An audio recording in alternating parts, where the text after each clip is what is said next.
اعوذ باللہ من الشیطان الرجیم بسم اللہ الرحمن الرحیم۔ معزز سامعین، میرے دوستوں، بہنوں اور بھائیوں، سب لوگوں کو ایک بار پھر السلام علیکم ورحمۃ اللہ وبرکاتہ۔ آپ سب لوگوں کا میرے چینل پہ ارمان ٹی وی پہ ایک بار پھر خوش آمدید۔ آج کی ہماری ویڈیو کا ٹاپک ہے سورج مکھیا۔ یہ بھی ایک ایسی بیماری ہے، اس کے بارے میں آپ کو وضاحت کروں گا، اس کا آپ کو علاج بتاؤں گا۔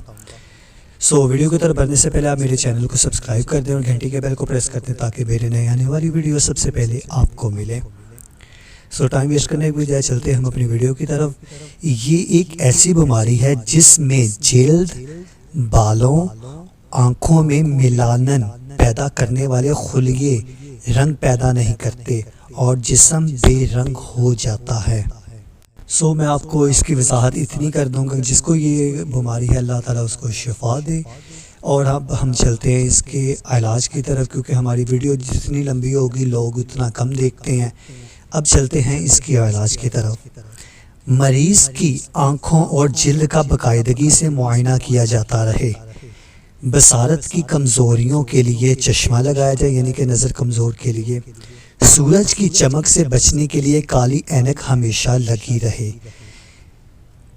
اور اس کے علاوہ یہ کچھ میڈیسنز ہیں، یہ بیرون ممالک میں ملتی ہیں، پاکستان میں یہ مشکل ملے گی اور ان کی قیمت بھی زیادہ ہے۔ یہ بتانے کا آپ لوگوں کو فائدہ نہیں ہے، میں آپ کو سستا اور آسان نسخہ بتاتا ہوں۔ چلتے ہم طب نبوی صلی اللہ علیہ وآلہ وسلم کی طرف۔ طب نبوی صلی اللہ علیہ وآلہ وسلم کے نقطہ نظر سے اس مسئلے کا معائنہ کرے تو امید کی ایک جھلک موجود ہے۔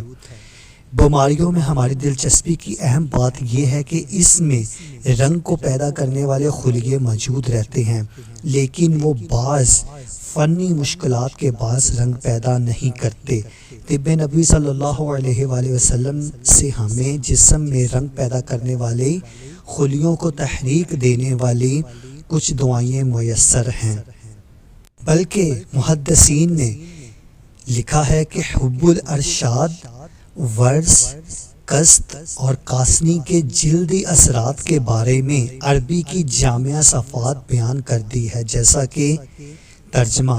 ان کا مطلب یہ ہے کہ رنگ اگر زیادہ ہو گیا ہو یا کم ہو گیا ہو تو یہ دعائیاں دونوں صورتوں میں اثر انداز ہوگی۔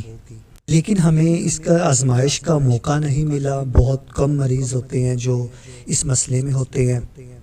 تو جس کو یہ بیماری ہے تو یہ اس کا علاج طب نبوی صلی اللہ علیہ وآلہ وسلم سے ہی کرے، جس میں ہے حب الارشاد، ورس، قسط اور قاسنی۔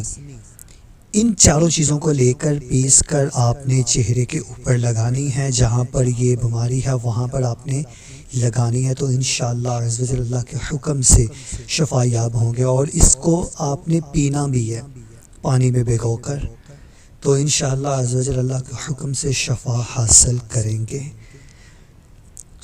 اگر آپ کو میری یہ ویڈیو اچھی لگے تو اس ویڈیو کو لائک، شیئر، کمنٹ ضرور کر دیں، میرے چینل کو سبسکرائب کر دیں اور گھنٹی کے بیل کو پریس کر دیں تاکہ میرے نئے آنے والی ویڈیو سب سے پہلے آپ کو ملے۔ ملتے ہیں ہم نیکسٹ ویڈیو میں، دعا میں یاد رکھیے گا، تب تک کے لیے اللہ حافظ۔